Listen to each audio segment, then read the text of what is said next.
Hello and welcome to this week's Etch Play Weekly Live Show. I'm Dan. You will see I'm joined by some extra special guests this week. So we've got a bit of a change of order. So when we have guests on, we like to start with a bit of a discussion.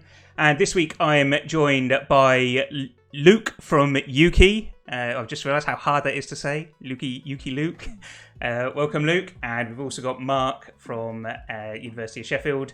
And they have been working extremely hard recently on the UK games industry census. So let's just dive straight in. I'm going to ask you. I didn't really prep you both on how we're going to structure who answers this. So I'm going to leave it to you to fight it out. So first of all, let's just start. Why do we need a games industry census? Luke, I'll let you lead. Yeah, sure. Okay, cool. Well, hello, everyone. So I work at UKIE, the trade association for video games. So it's our job to kind of help support the games industry, and we do lots of things like sort of talk to Parliament and deal with the creative industries and help businesses network and so on. But one of the other things we're trying to do is increase the amount of research and data there is about the games industry, and so the census is one of many things that we do to improve the data we have. Census is so far we're just starting the second ever games industry census. The first one released back in February 2020. And it really was a sort of landmark report about the diversity of the workforce for the games industry. There's about 30,000 people that work in the games industry in the UK, and previously to that, sort of very little really was known about the ins and outs of who all those people are. There've been a couple of sort of smaller reports about maybe looking at things like the number of women in the games industry, that kind of thing. But we started a census that delves into a kind of a really broad range of topics about those people. So it's not just your sort of your standard sort of diversity characteristics of gender, ethnicity, a bit of LGBT stuff. We go into all kinds of different questions about whether people have caring responsibilities, their socioeconomic backgrounds, their mental health, all this kind of stuff. So it gives two sort of key benefits, I would think. One is that it gives us all an insight as to who works in the sector, and then the games businesses that obviously here have some understanding of how they're comparing to the general workforce and how in their efforts to improve inclusivity and so forth.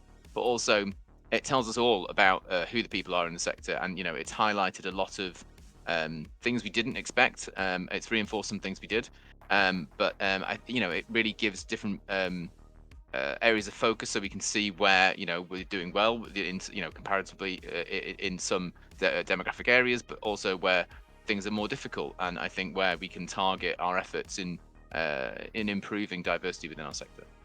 Excellent. And Mark, I didn't give you a very good introduction, so feel free to say a little bit about yourself and your role. But you were involved in the previous census that Luke just mentioned in 2020. If you can say a little bit about your involvement in this, and also perhaps how this census has evolved for this time around compared to the last time that we did it. Is Mark still here? That is a good question, isn't it? I think either that, or he's taking his time to think about the answer. Oh yeah, he's completely frozen. So Luke, let's go to you again. Okay. I think I might have just rejoined on my phone. Ah, excellent. Well, we can hear you now, Mark. Well, that's a start. Let's give this a go. This is the glamour of attempting to rejoin from university Wi-Fi during Freshers Week. Excellent stuff. So, Mark, did you get any of my question? So I got the original question, which was about why it's important to do a games industry census. But I suspect you might have asked another one. Yeah. So I said, can you introduce yourself, your role, how you're involved in this? You were also involved in the previous census that Luke just told us about. So how has this census evolved from the last time that you did this? Sure. So my name is Mark. I work at the University of Sheffield, where I'm a senior lecturer. And I am somebody who's interested in what you might call diversity around culture and creative work. So in the last couple of years, I've been working on questions including areas including TV and film, museums, galleries, libraries, visual, performing arts, all of that kind of thing. And so I got involved in working with UKIE and working with the games industry more generally to try to understand diversity within games, partly because games is actually quite hard to measure compared to some other sectors. Different organizations classify themselves in quite different ways. There's a number of people working for very small organizations. And so the way that we can sort of try to understand games is a little bit different from what we might do if we were trying to understand another sector. And so the way that the census has evolved relative to the version where we asked people questions in 2019 and then we published in 2020. So I'm hoping that at least a couple of people who might be watching this might have already done the survey and so will know the answer to this already. But there's a couple of things to say. The first one is that we've refined some of the areas. We've gone into a little bit more detail about some of the questions that we ask. So in 2019, we just asked a simple question, which was, where do you mainly work? Are you mainly at home? Are you mainly in the office or somewhere in the middle? And obviously, in the last 2 years, the things underlying people's answers to that will have changed quite a lot. And so we're interested in things like, what were you doing before? What were you doing now? What kinds of things might you like to do in the future? The other thing that we've done is, so when we originally designed the survey, one of the things that I was really keen to ensure was that we weren't taking up too much of people's time. We've all gone through the experience where, you get an email, you get asked to fill out some questions, 10 minutes later, 15 minutes later, you get like a progress bar and you're at 40%. And you think, I'm probably going to sack this off. We were really keen to make sure that we weren't taking up too much of people's time. But we found last time round that people were finishing it in an average of 4 minutes, which is great. And we were really, really happy with that. But that made us think that there might be scope for asking a couple more questions about people's experiences, what their experience has been like, where they work, and how they feel about the UK games industry more generally. So these questions are optional. There's a bit partway through where we say, do you want to answer some more questions, or do you want to wrap it up here? But one of the things that we've done is we've introduced a handful of additional questions to get a sense of how people are doing, how people are feeling about their jobs and the industry they work in. Excellent. And staying with you, Mark, from your perspective, were there any particularly surprising insights that were highlighted as a result of the previous census, and perhaps we're sort of keen to get a better understanding on this time around? So there are a couple of things that maybe people hadn't necessarily expected, but I think in all cases, when we sort of interrogated them, we found ourselves thinking, that actually sort of makes sense when you think. The first example of those that I'll bring up is that we found, so our estimate is that about 21% of people working in games in the UK are LGBTQ+.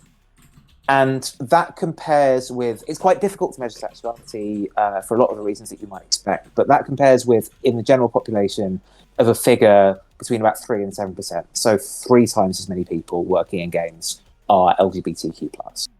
And there's a lot of possible reasons for this. It might be that people who, when they were growing up, didn't necessarily have ways in which they could feel they could express themselves, found that games were supportive and like a comfortable environment in which they could do that. They got into games and they thought that they might be interested in turning this into a career. We're not sure. That's a possibility, but there's a number of things that it might be. But so that's, one of making sure that we ask sort of sensitive questions about people's sexuality and their gender identity, and particularly thinking about how gender and sexual minorities might be experiencing their work. So that's an example of something that's really interesting from the first census that a lot of people maybe found a bit surprising, that it'll be great to understand in a bit more detail. Brilliant. Yeah, I think as well, there's, I think areas that there previously wasn't any data on at all, really. So while we sort of 70% male, 28% females, and so on. So that kind of stuff that you kind of the bread and butter of these kind of surveys. But when we're looking at things like the socioeconomic background that people come from, we generally see that people who work in games tend to come from sort of higher income backgrounds than other creative sectors. So the people in the games industry tend to come from more higher income backgrounds than say people in the music industry do. And similarly, we have a higher percentage of people who went to fee-paying schools, for example, about double the national average on that. So it sort of tells the story a little bit. You dig into across a few of the sort of different data points that kind of access into our industry is sort of at a slightly difficult level, perhaps for some people. You need to have come from a certain, you're more likely to get into the industry if you're from a certain kind of background. You've probably been able to afford a computer. You probably had, went to a decent school, kind of thing. And so, from all of that, we're able to unpick a bit more about where actions to improve access into our sector need to focus. It's all very well, having sort of into the career mentoring schemes, but what are we doing to at that sort of the critical point where we're saying actually some people from lower income backgrounds, for example, might not have the same opportunity and access to the industry that other people do. So it gives us a lot of information about where to target efforts going forward. I think that's the other thing. Carry the on, thing that I just mentioned on that is this is why it's important to do multiple times. If we just done it in 2019, 2020, we might have thought, okay, we've sort of resolved the question. We know exactly who works in games and what kind of person they are. Because we're doing it, obviously we're 2 years on, we can see how things have changed. That's for people getting into games has got larger. And we can also try to understand, maybe it's that like as time passes, people might have sort of been teenagers in a period where sort of having access to a computer was a little bit more mainstream, whereas people sort of my age and older, it might have been a little bit more unusual. Or alternatively, that might not be what's driving it. It might be something about, access to higher education as a way that people get into games. And so, yeah, because there are these questions about how exactly is this working, that's why it's so important. If you did it last time and you find yourself thinking, well, I told you about myself then, it's really important. Please do tell us again. Yeah, absolutely. And it's really it's great from kind of, I guess, from a armchair observer perspective. Like, I think the industry is very self-aware of issues and sort of areas for improvement. So it's really good to actually start getting some robust, reliable data from this kind of effort to really quantify that and get into these issues. And as I understand it, the structure of the census is in such a way that we can draw reasonable comparisons to other sectors. We obviously cover a whole gamut of questions, and we need to reach, it's not just about reaching diverse audiences, because obviously that's going to skew the result. So there's a lot more to this than maybe slinging together a SurveyMonkey form and emailing it to a few people. What is the sort of effort involved in organising something like this? Because I know you've both been working on this for a long time. Well, first off, I'm very happy to report that we're very lucky to have Mark, who is an expert in all of this, so has been invaluable in helping me and helping the rest of the sector understand exactly what we've got to do. I will let him explain in detail about a lot of those questions, but it absolutely is. We're sort of the key points about doing some work like this is it's all very well to say, okay, we found X percentage of people are like this in the games industry, but without a meaningful comparison, what does that mean? It's all very well to say 28% people this, but is that good or bad? Or how far are we away from a national average, or from, say, an equivalent industry like the music industry or the film industry? So yeah, it's a lot of work in that. But I'll let Mark talk a little bit more about the structure stuff. Yeah, so in terms of the sort of effort that is involved in putting the thing together, there are sort of two key components. So obviously, people are answering the survey.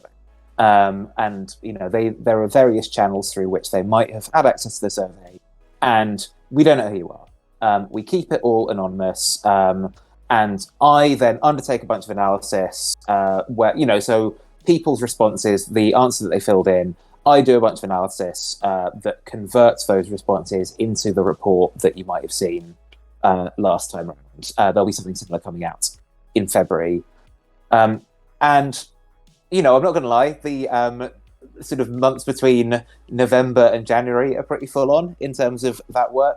But then the other side of it is the only reason why any of this works is because people are filling it out. If it was just me being like some guy saying, oh, please could you answer my survey about who works in games, I might get a handful of people sort of taking pity on me. But the reason why this works is because the games industry gets behind it and sort of pushes it through various channels. And the mechanisms through which the games industry gets behind it, I'll let Luke talk about. Yeah, absolutely. So that is absolutely the key. We need to get the full industry involved in this, and so that we have sort of two main routes by which people can fill out the census. We have a public survey which anyone can access, and is available on our website and all that kind of stuff.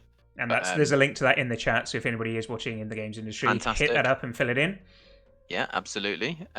So yeah, and that's obviously that's a great way to reach people. But there's only a certain section of people that will visit the UKIE website or follow UKIE's Twitter or be on the UK games industry Slack or whatever those other channels are. So as Mark said, it's about there are lots of people who work in our sector who aren't in those groups, and so we need to make sure that we're reaching as many people as possible to get to do a full census. We need a really good sample of a cross section of people at a cross section of businesses up and down the country. Large developers, small developers, indies, the major publishers, all of it. So we have another process by which companies that employ sort of around 20 people or more can request a direct link to the census, or a unique link for their business, and which they then distribute out to all of their staff via whatever mechanisms they have, whether they put it on their own internal Slacks or they send mail outs or whatever.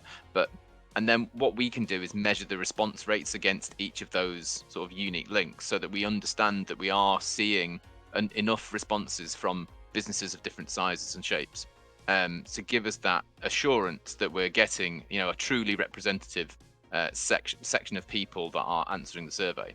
And I think it's really important to sort of highlight the fact that with a survey like this, when we're doing a census, I think there's a tendency for people who who look like me to go, okay, well, I don't need it to fill in a census. Everything's I'm just a normal straight white dude, right? But actually, it's super important that everyone gets involved. Not only are there loads of questions about loads of different characteristics about people that people would be surprised about, I think, if they've not done it before, and that underpin a lot of other questions about our sector. But it's super important that we hear from everyone. There's lots of data here, and there's really powerful insights that come from this that really help change our sector. So yeah, I would encourage everyone to get involved, and it's super important that the games businesses are involved and help us support this census by getting involved and getting it out to their staff. And I think that's just to reiterate, if you are that straight white guy thinking, oh well, this isn't really for me, this is really for me, it'll take you 4 minutes. If you answer the second part, it'll take you a total of 5.5. And just to sort of, when those games industry, like these sort of studios, organizations are signing up, and it's sort of pushed through the organizations, just as sort of reminder, I don't know who they are. Sometimes people tell me, sometimes people will be like, oh no, I did the census. No, don't tell me. I can't know who anyone is. And so this is the way that we've organized it. So UKIE and Luke, specifically never sees any of the individual data. But then I never see any of the identities of the studios who are participating, just so that we can ensure that everyone, their confidentiality is assured.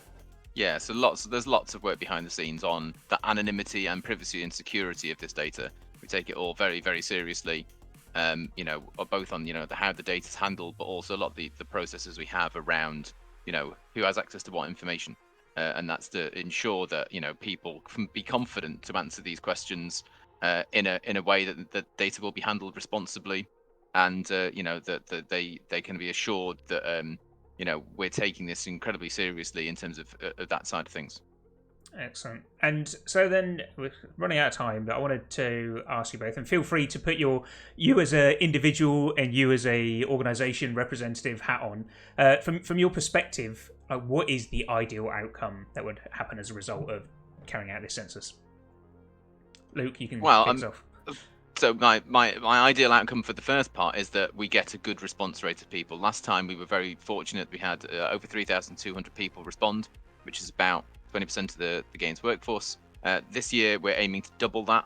So we've got our work cut out in the recruitment phase, which is underway at the moment. So getting people to sign up and getting those responses in, we're doing all right. But there's the survey's live until the 19th of November. So we've got a few weeks to go, so there's plenty of time to get involved. So I really want to see a broader representation of people getting involved and filling it in, and companies signing up, and that kind of thing. So that's my first goal. I think what we want to see really is understand how things have changed since the previous census. Are the findings that we found there still have they changed in a sort of incremental improvement kind of way, or are any of those findings were they perhaps not what we see now, and perhaps there's some stories behind why things might be different. We're also, as we've added in questions about the effects of the pandemic. We have a few other questions on some areas that we didn't cover before, such as things like sort of long-term health conditions, things like whether people need sort of mobility assistance, that kind of stuff. But also all of these new questions on people's experiences in the sector. I think there's going to be a huge amount of insight that comes out of that. Both, we kind of do this thing where we juxtapose similar questions about your own workplaces versus how you see the whole industry. So I think it'd be really interesting to see what comes out of that and how people really feel. How about yourself, Mark? What's the ideal outcome from your perspective? So, like, I'm an academic and I'm interested in finding out more about the world. And so, like, my ideal outcome is being able to do a load of interesting analysis that will feed into the eventual report that comes out in February. And one thing that I would say specifically about this is that, like, we would like to be able to make detailed points as far as we can. So, like, we would love to be able to sort of talk in detail about, like, are there certain particular kind of roles in games that people from historically marginalized groups like are more likely to be engaged in and more likely to be thriving in, that kind of thing. Like, if we only have 20 composers, we can't say very confidently this is what it's like being a composer, and at that sort of level we wouldn't report it. But if we have a massive sample size and we get 400 composers, then we start getting a bit more confident in the things that we're saying about the population of composers. And so the thing about like maximizing the number of people that we have who answer the survey means that the level of analysis that we can do gets that much more sophisticated. Excellent. And John, Luke, did you have something else? Yeah, well, just in that, exactly where we can, the more people we have, the more detailed that analysis, we can compare, people who, we can compare, people who meet one characteristic and then see how that breaks down across other things. So we might look at, say, for instance, mental health across different role types or across levels of seniority, or where in the country people are and how demographics change by those kind of things. So the more people we can get, the more detail and the more nuance we can uncover, and I think tells us all some whole new levels of information that we can be confident about, and I think also help recognize some people in the sector that it's hard to we have very clear rules on the sort of level of detail we're able to go down to, where we don't want to identify anyone within that. We wouldn't ever want to say, okay, people that look like this, well, there's one of them, because that would indicate who that person was. So we have to be very careful about that. But where we can start to get into sort of more different cross sections of this data, that it's entirely dependent on getting enough people to answer the survey. Sure. And I think that's like what's mostly, and nobody asked me, but it's my show, so I'm going to weigh in on this as well. The legitimacy of this and all the care and attention you say around kind of like the anonymity and the reach that we can achieve with this is really exciting. From a we can both highlight the positive learnings that we get from this, and we can use that to talk to the media, perhaps, who don't always present the best representation of the industry. Take it to government, who perhaps need some awareness of things like that. We've got some real factual evidence to hold those conversations, but also highlighting the challenging areas as well. Like, we've got the evidence then to say, well, we do need to do some work on this. We can ask for the right help, and for me, that's a really exciting thing that comes out of this. So, I mean, I think it's pretty obvious by this point from what you've said, but just to wrap up then, how can people help? Well, I mean, get involved. If you go to our website, uki.org.uk/census2022, there's a full set of information there about the census, but two main calls to action. One, if you're an individual or you're a small business, then just sign up immediately, start taking the survey, and take part. It takes, as you said, 6 minutes to answer the whole thing. So the sooner you can do that, the better. But if you're a business of 20 people or more, there's a link there. Fill out a little form, and we'll send you a pack about all the things you need to know about the census, give a bit more information about the data security and all that kind of stuff, some things to help you distribute it to your workforce. But then, again, get on board and get sending the census out to your staff. And that's where we'll really make the difference in terms of reaching the numbers of people we need to. Fantastic. That's uki.org.uk/census2022. If you're an individual, go on, fill in the form straight away. If you're part of an organisation, you can get a pack to help with that. Or if you think your organisation has already signed up and you haven't seen it, maybe hassle the powers that be that might be holding on to that. Let's get as many responses as we possibly can. Luke and Mark, that's all we've got time for, I'm afraid. I've already waffled on far longer than I'm supposed to have. Mark, you're like, how are we going to talk for 20 minutes about this stuff? Seemingly easily. Thank you very much for both of your time, and we'll continue to signpost people to the census, and thanks for all your hard work for it.